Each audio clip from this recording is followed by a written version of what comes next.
So once you open up Blender, it shows you the version number right here, and then it'll show this menu. You can just click out of that, and you'll see this default view. So if we go through each of these tabs, this is the view where we're going to be doing most of our stuff. This is where we're going to be doing the modeling. Over in this area, these are the objects that are in it. We're not going to be doing much here. Over here, there's a bunch of tabs. We're not going to be using this really either. This is a bit more advanced, and this bar down here is a timeline. So each of these numbers is a frame. So this is if you want to do animation, you can like play the animation and see the object move. But we're not going to be using animation again, so all we really need is this scene right here, the biggest portion of it. So to move around in the scene, use the mouse scroll button. You hold it down, and then you can just drag and move around. And if you move off the screen, you can see the mouse kind of teleports to the other side. So you can kind of go infinite if you want to. The next thing is to move around an object. So use the mouse scroll again while holding down Shift, and now you can move around the object. Same thing, normally zooming is moving the mouse scroll button, and to select objects in the scene, you just left click them.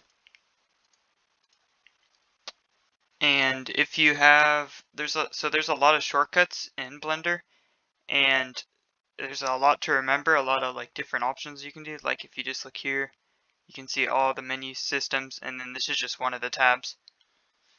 So if you press spacebar or F3, it comes up with this menu, and then I can type in whatever I want. Like if I want to say like add, or I'll do better on that. Let's see here. Camera. See, if I search camera, then it shows all the different actions I can do with a camera, or that relate to a camera. So this is very helpful if you just quickly want to search something, or if you don't remember all the shortcuts.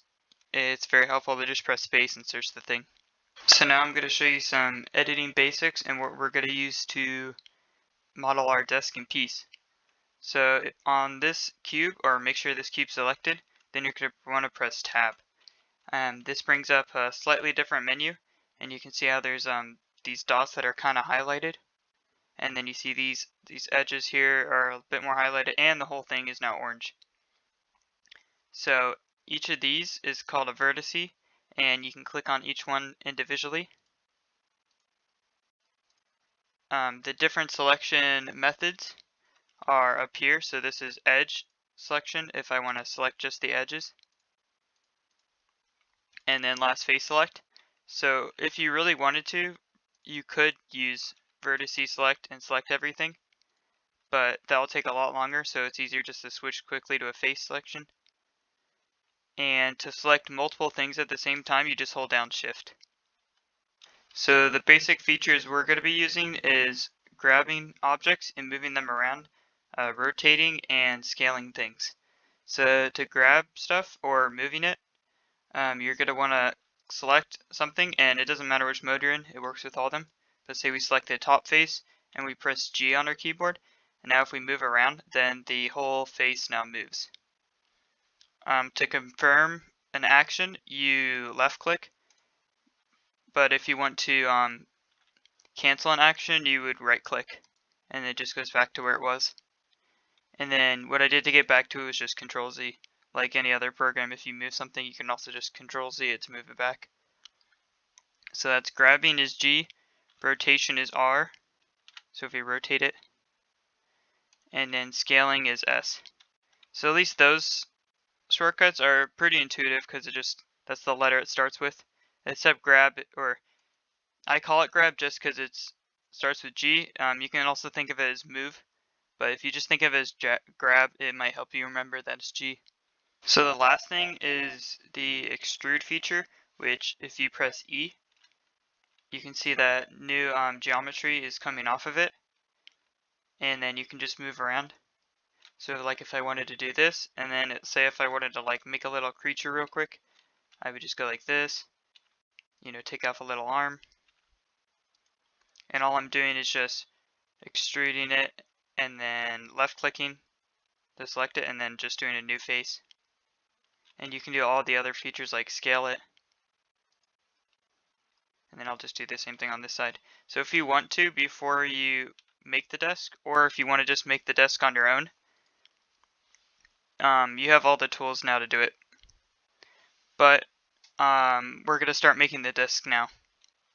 But if you want to, you can mess around with this and just try to make different shapes if you want to.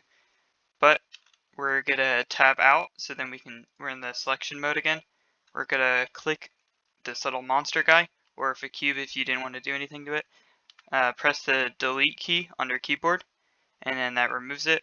And then we're going to go up here to add mesh cube, and then just add the cube back again.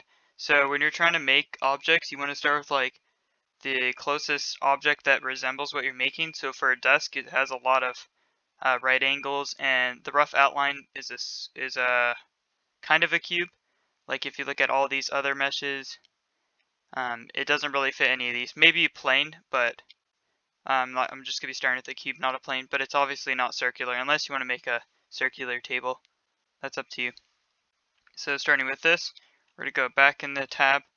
So for a table, we're going to want this side to be kind of skinny. This over here shows the axis over here, so we want the z axis to be skinny. Another thing I forgot to show, so if you use 1, 3, and 7, these show the different views, because if I'm going like this and grabbing and moving something around, because my mouse is only in 2 dimensions and this program works in 3 dimensions, the stuff it makes can get kind of confusing. Like say if I wanted this thing to go up, so this is skinnier, so I drag it up, then right here you can tell it's all warped and not really what I wanted to do, because I wanted these to still be right angles. So if you use the 1, 3, and 7, this can make it a bit more easier to control. Like if I just go like this, then I can just drag it up a lot easier. So I'm going to put this one up here. If you've used Blender before, there are easier ways to do this, but this is just the easiest way I found to show completely new beginners. Obviously, there are more efficient ways, and I've done it different before. So from here, you're going to want to move it up, so we just have the table here. Now we're going to grab the whole thing or select each of these faces, and you're going to want to press S to scale it up, make it like that. And I'm actually going to move, so you select it first, I'm going to move this one up a bit too, so the table's like that big. In Unity, we can also get the proportions right and scale it up again. Let's see, and then for a table, instead of it being an exact square, I am going to move this part in a bit. Maybe like that. Okay, so now on this side, we're going to press extrude. And then this is going to be the length of the leg on the table.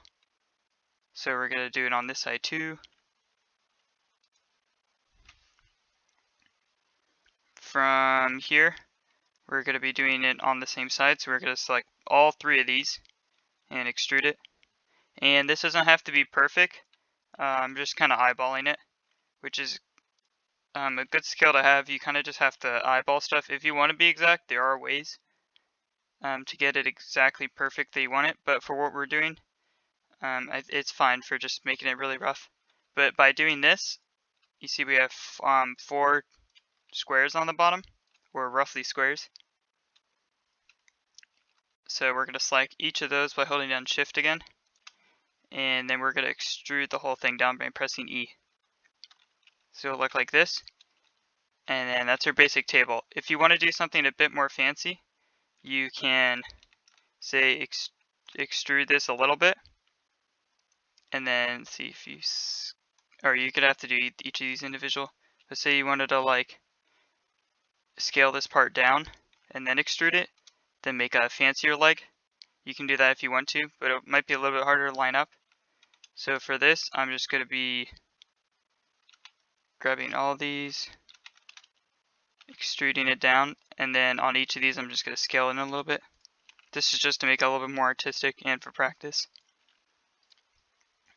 And there we go.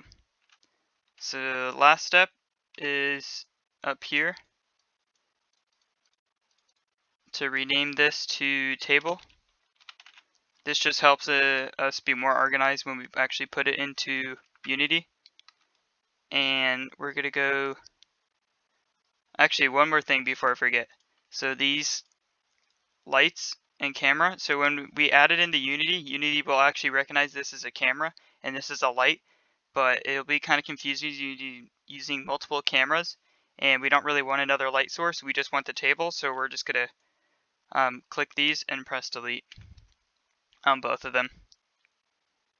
Okay, so now that we just have the table, we're going to go either File, Save, or I just use Control S. That's kind of common amongst a lot of programming or a lot of programs.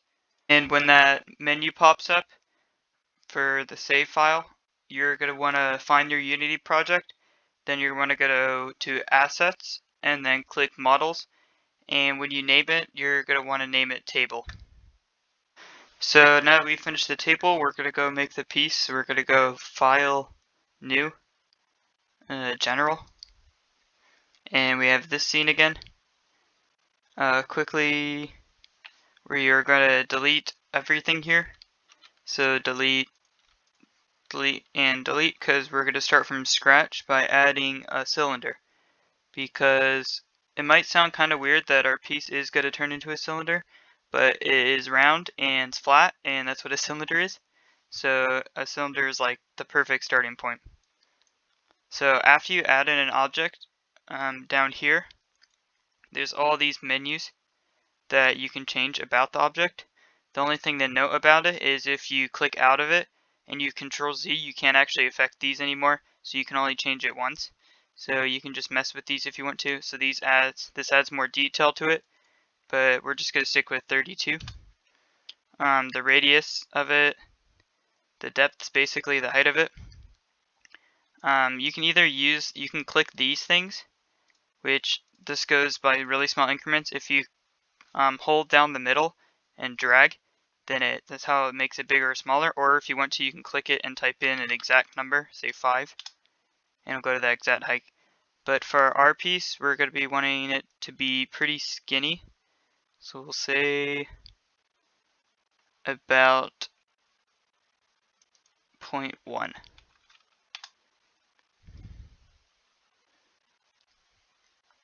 The next thing, we're going to want to change the radius, because each unit in Blender is also going to be a unit in Unity. But when we eventually create our board, we're going to want each piece to be 1 unit wide. So we actually need the radius to be halved. So now when our piece is 1 unit wide here, we'll just say 1 unit of the piece will actually be 1 unit long in both on the board, and it'll be 1 unit in Unity. So it'll be easier to convert between the two. So after that is set, we are just going to want to press tab. There's one more shortcut that I forgot to say that you're going to need.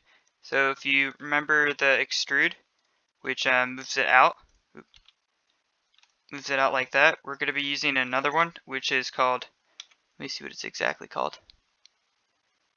Doesn't say. But the shortcut for it is I, and I think it's called intrude, but I'm not 100% sure. But if you can tell, if you have this face selected, it kind of shrinks it. So we're going to be using that for ours. We're going to be shrinking it like this, and then this is going to be roughly the outside ring of the circle, and then we can extrude this part down, and then you can see it's kind of hollow in the middle. And we don't actually need to do this to the other side. You can if you want to, but our pieces are only going to be seen from one point of view, so we actually only need to change this side. And that's actually a common thing in some video games, where one side of the object that's like you're never actually going to see is like very low detail or like no detail at all. Say like if you're looking at mountains, like the other side of the mountain probably has nothing on it. It just saves some time. So with this, we're going to add a bit more detail to it, and we can actually add objects right on top of it. So we're going to go add, and we're going to add a cube because I want to have an X that's going to be on top of it, just to make it look a little more exciting. So the cube is very big, but again, we can use this menu, make it a lot smaller. This time, we're gonna make the X's directly on this time. Actually, we're gonna put this at exactly at 0.1, so it's flush with the top of this. Now we're gonna scale it. Actually, it doesn't have scale. I thought it did. Oh yeah, it doesn't. Okay, that's fine. So instead, we're gonna press 7 again, or actually, before we do that, let's select our face, and then if we press 7, then it goes to the top view, and then we can extrude this part out. And I guess you don't actually have to press 7, but this is if you want to line it up, if you want to be exact. So we go 7 again, extrude.